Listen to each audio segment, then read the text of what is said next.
Welcome back to CBS Sports Sunday in the Miami Motorcycle Grand Prix. Just like Waveland Avenue behind Wrigley Field, Chicago, these Biscayne Boulevard spectators are rising above the heat.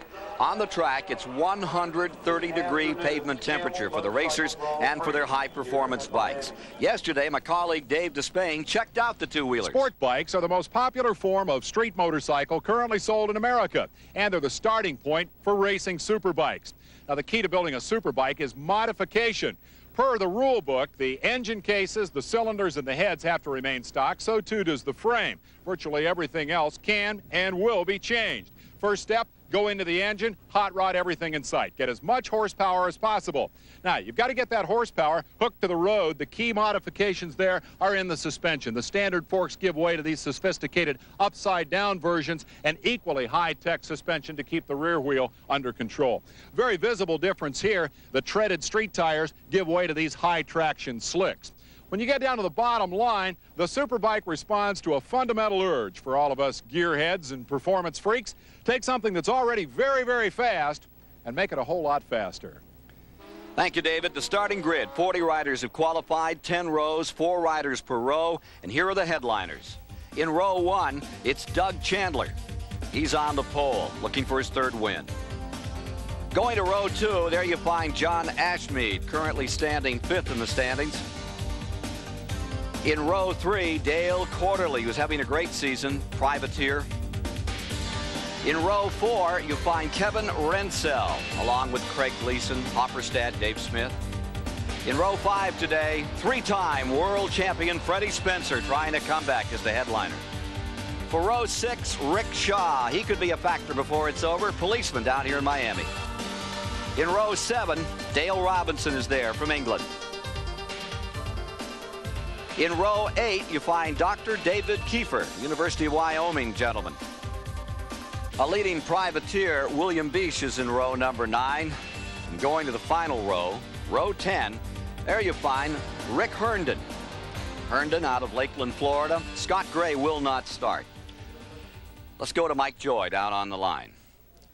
Doug Chandler just moments away from putting on the helmet and heading out here for 60 miles. You won your heat race going away, but what about it here for 40 laps?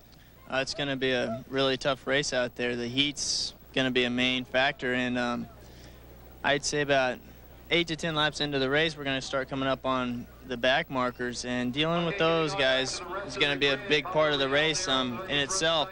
And hopefully we'll have a clean race, no red flags, no pace cars. That's what I'm hoping for, but anything's possible on a circuit like this. Okay, good luck today. All right, thank you. A tough, twisting, nasty track, this 1.5 miles here at Miami for these superbike riders. And we're set for a start, David. Onboard camera will give us a great look at the launch. Can green and go. Wave of 20 riders away. Good start. Second wave of 20 riders about to come off the line. And we have a rider down. And 7 other riders crashing here at turn 1. Wes Cooley started it, I believe. Cooley was the man sliding across the racetrack. Everybody else went diving into the middle of the mess. They will have to restart it, Ken. Red flag is out. Wes Cooley has crashed severely here at turn 1, and at least 5 other riders are involved. Let's look again at what happened here in the second wave.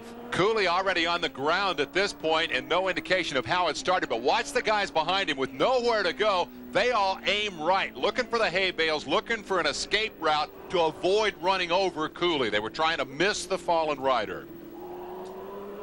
Here's Rick Herndon walking away from it. The other guys involved, Larry Gruen was in it. Bruce Neal got involved. Kevin Blaze motorcycle bounced off the bales. Just a big pileup for all those riders who were at the back. Here you see it again. Cooley has fallen at this point. He collided with the number 78 of Mark Foster. Foster goes on. Cooley slides across the road, and then here comes all that traffic from the back of that wave, and by the time they get there, the road is blocked, and they just dive into the bales. Some heroic avoidance activity by many of those riders right into the impact area to miss the fallen Wes Cooley. I saw Kevin Blaze get up. I didn't see anybody but Cooley take a real hard shot there, Ken. I think the rest of these guys are okay. Obviously, we see Herndon up walking around. Wes Cooley, twice national champion, badly injured at Sears Point back in '85, broke his legs, broke his neck, trying to make a comeback, didn't work out here. There's another story developing, and Mike Joy has it. Let's go to Mike on pit road. This will completely change the pit stop strategy for this race. The bike started with only 2.5 gallons, not enough fuel to go the distance. But AMA officials said that if the race was red flagged, they could come in right away and take on fuel. David Sadowski on the Yamaha and Tom Stevens, the middle front row starter, have already fueled. So the Yamahas are all in. The Kawasaki's, I believe, Ken, the entire field will take on fuel at this time so they can run the distance 40 laps nonstop. So an intended mandatory pit stop goes away. We'll have a complete restart. Wes Cooley is being taken to the hospital after this serious crash. We'll be back with more of the Miami Grand Prix here on CBS in a moment. Party people in the crib get hyped. Come on! D-Shop! またまたハウスの D-Shop! オーブントースターでライスグラタンあんたちょっと口ちょうだいなだけどあげない D-Shop! ずるいハウスの D-Shop! 子育て自然発電源子供服のファニーサンシャインシティアルパ2階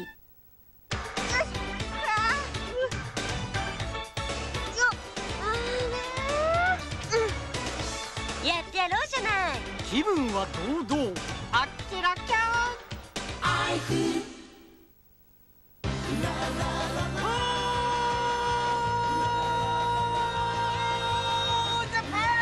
僕らの夏はまだ終わらない全日本選手権競争6日から戸田スーパーステージメガネのよぐーんと広くなった店内明るいメガネ蕨駅前にもオープン良いメガネ